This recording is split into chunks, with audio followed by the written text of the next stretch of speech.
nom du Père et du Fils et du Saint-Esprit, ainsi soit-il. Mes bien chers frères et sœurs, neveux, amis, cousins, continuons notre réflexion sur la doctrine chrétienne. On est en train d'analyser les commandements de Dieu. Et comme introduction, on voit le résumé de ces commandements qui est l'amour de Dieu et l'amour du prochain. Et en effet, c'est notre Seigneur Jésus-Christ lui-même qui dit que les commandements de Dieu se résument en deux: aimer Dieu par-dessus toutes choses et aimer son prochain comme soi-même.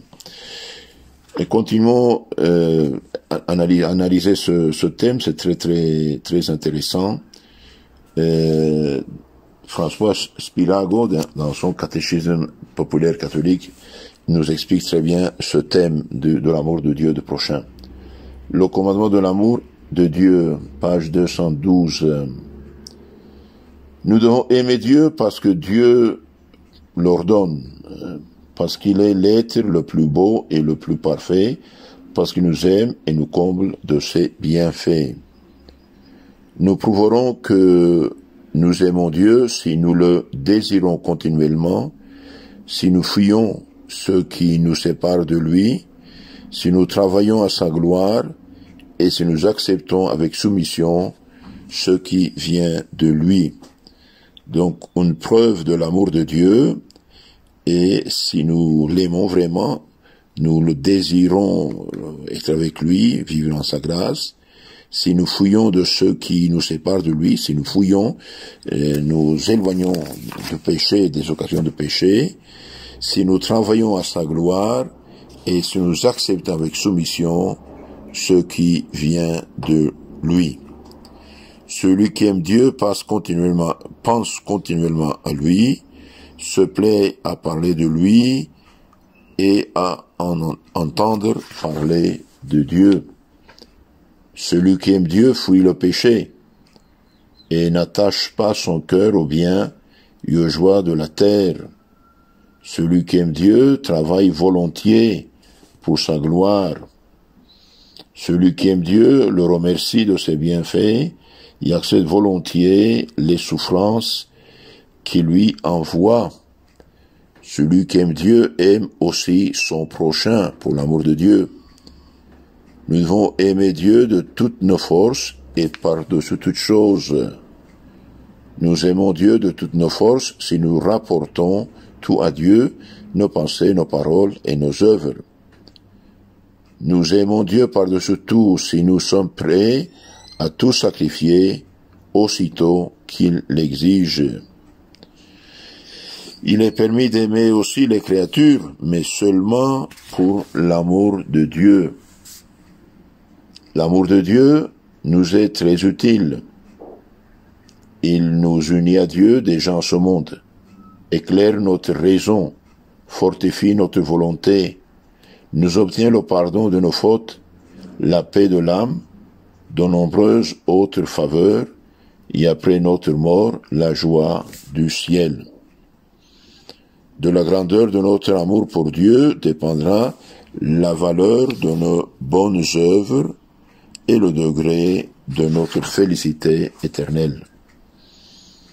L'amour de Dieu peut s'accroître par la méditation des perfections et des bienfaits de Dieu, par le détachement des choses de la terre et par de fréquents actes de charité. Et comment se perd l'amour de Dieu? Bien, l'amour de Dieu se perd par les fautes graves, par le péché mortel. Lorsque des nuées d'orage s'élèvent au firmament, le soleil cesse de briller et de réchauffer. De même, en est-il du feu de l'amour divin dans l'âme pécheresse. Un jet d'eau éteint instantanément le feu physique et le péché mortel, le feu de l'amour divin.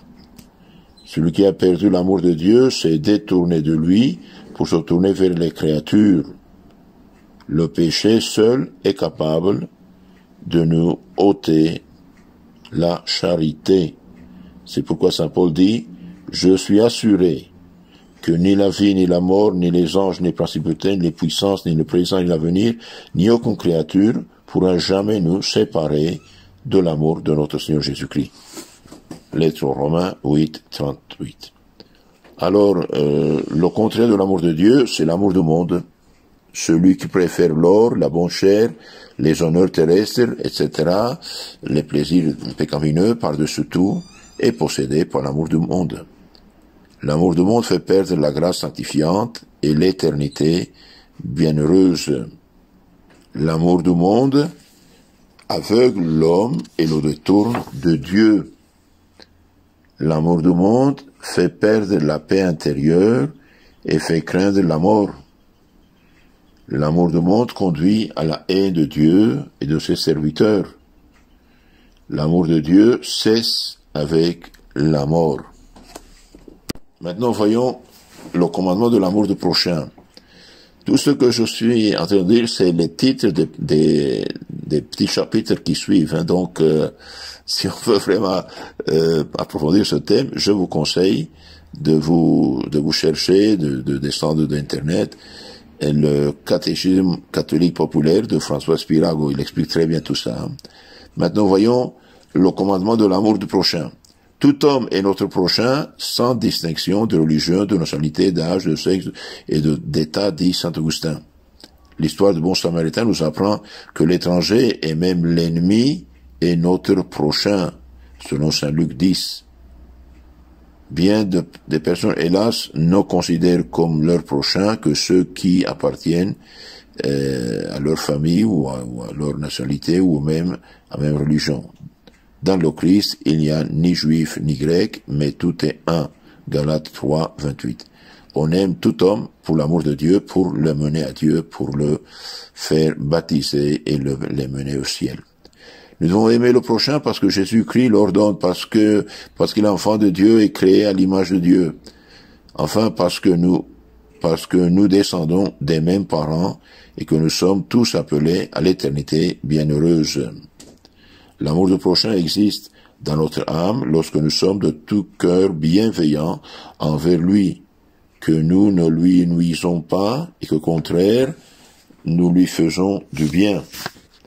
La bienveillance consiste dans la joie de voir notre prochain heureux et dans le regret de le voir malheureux. Nous devons éviter de nuire à notre prochain en sa vie, son innocence, sa propriété, son honneur et dans ses droits de famille. Ce qui correspond aux 6 derniers commandements. Nous devons faire du bien à notre prochain, notamment lorsqu'il est dans le besoin. Notre juge demande de nous des œuvres de miséricorde. Il en fait dépendre notre salut éternel. Chapitre 25, 35 de saint Matthieu. Nous devons aimer le prochain comme nous-mêmes, mais rien ne nous oblige à l'aimer plus que nous-mêmes. Jésus-Christ nous dit, faites aux autres ce que vous voudriez que les autres qu'on vous fit. Saint Matthieu 7, 12. Ce que tu ne veux pas qu'on te fasse, ne le fais pas aux autres. Tobie 4, 16. Tout ce que nous faisons à notre prochain doit soit en bien, soit en mal, et fait à Jésus-Christ lui-même. Car, dit Jésus-Christ, ce que vous avez fait au plus petit de mes frères, c'est à moi-même que vous l'avez fait. Saint Matthieu 25, 40. Celui qui observe exactement le commandement de la charité obtiendra sûrement l'éternité bienheureuse. L'évangile selon l'évangile de Saint Jean, adressé continuellement aux chrétiens, Saint Jean adressait continuellement ces paroles, mes petits enfants, aimez-vous les uns les autres. Comme on lui demandait la raison de ces paroles, si souvent réitérées, il répondit, si vous aimez les uns les autres, vous observez la loi tout entière. Et Saint Paul exprimait souvent la même idée. Le Sauveur promet déjà la vie éternelle à celui qui des 10 commandements observe ceux relatifs à l'amour du prochain. La charité est le signe propre du vrai chrétien. La charité est le signe propre du vrai chrétien. Car le Sauveur a dit, C'est à ce signe que l'on connaîtra que vous êtes mes disciples, si vous aimez les uns les autres. Saint Jean 13:35. Jésus-Christ nous a aimés le premier, et avant que nous n'ayons mérité cet amour, si donc nous aimons et faisons du bien même à ceux dont nous n'avons jamais reçu aucun bienfait, nous aimons à l'exemple de Jésus-Christ. Nous sommes vraiment ses disciples, et on nous distinguera facilement de ceux qui d'ordinaire n'aiment pas que leur ami est bienfaiteur, dit Saint Chrysostome. C'est parce que ce commandement, tel que Jésus-Christ l'a donné, n'était pas connu avant lui, qu'il l'appelle le commandement nouveau. Commandement nouveau d'aimer à tous. Qu'il ferait bon vivre si cette charité régnait partout. Les lois, les juges, les punitions deviendraient inutiles. Nul ne nuirait à son prochain.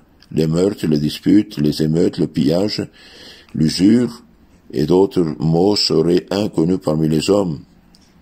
Il n'y aurait plus de pauvres, mais chacun aurait ce qu'il lui faut, dit Saint Chrysostome. Quelques paroles en plus, l'absence de la charité. Celui-là n'a pas la charité qui, au lieu de vouloir du bien à son prochain, est envieux. On commet un péché d'envie lorsque par malveillance on se réjouit du mal du prochain ou qu'on s'attriste du bien qui lui arrive. De tous les péchés, c'est l'envie qui rend l'homme le plus semblable au démon, car l'envie est le péché particulier du démon. De tous les péchés, c'est l'envie qui rend l'homme le plus semblable au démon, car l'envie est le péché particulier du démon. L'envie cause à l'âme un grand dommage et lui enlève la paix intérieure, la santé corporelle et le conduit à beaucoup de péchés contre la charité et à la damnation éternelle. La meilleure manière d'étouffer l'envie en nous est de faire le plus de bien possible à notre prochain. La meilleure manière d'étouffer l'envie en nous est de faire le plus de bien possible à notre prochain. Celui-là n'a pas non plus la charité qui nuit à son prochain, soit à sa vie, soit à son innocence, soit à ses biens, soit à son honneur, soit à son foyer domestique, ou qui omet de faire des œuvres de miséricorde. Donc celui qui fait le mal, il pêche, mais celui qui ne fait pas les œuvres de miséricorde aussi pêche, parce que Jésus au jour du jugement dit « Allez-y au maudit au feu éternel », parce que j'ai eu faim, j'ai eu soif, j'étais malade, j'étais prisonnier, vous n'avez pas aidé, vous n'avez pas soigné, etc. Donc celui qui omet de faire des œuvres, de faire les œuvres de miséricorde, pêche aussi. Terminons avec le commandement de l'amour des ennemis. Nous appelons ennemi celui qui nous hait ou qui cherche à nous nuire. Nous devons aimer nos ennemis parce que Jésus-Christ l'ordonne, car il dit « Aimez vos ennemis, faites du bien à ceux qui vous haïssent, priez pour ceux qui vous persécutent et vous calomnient. » Saint Matthieu 5:44. Nous devons aussi aimer nos ennemis parce que l'ennemi est une image et même un instrument de Dieu. L'amour des ennemis consiste à ne pas se venger d'eux, à leur rendre le bien pour le mal, surtout à prier pour eux et à leur pardonner. Celui qui fait du bien à son ennemi, au lieu de se venger de lui, le calme sera récompensé par Dieu. Celui au contraire qui se venge, ou qui est son ennemi, commet un péché. Celui qui pardonne à ses ennemis obtient de Dieu le pardon de ses propres péchés. Dieu au contraire ne pardonne pas à celui qui ne pardonne pas, dit Jésus. Finalement, nous devons nous aimer à nous-mêmes. Nous devons nous aimer nous-mêmes parce que Dieu le veut. Parce que nous sommes créés à son image, rachetés par son sang et appelés à la vie éternelle. Le vrai amour de soi-même se prouve par notre désir d'obtenir ce qui nous rend véritablement heureux, particulièrement et avant tout, le salut éternel, puis les biens terrestres qui nous aident à y arriver. Celui-là ne s'aime pas lui-même, qui ne cherche que les biens terrestres, ou qui méprise les biens terrestres utiles pour gagner le ciel. Celui-là ne s'aime pas lui-même, qui ne cherche que les biens terrestres, ou qui méprise les biens terrestres utiles pour gagner le ciel.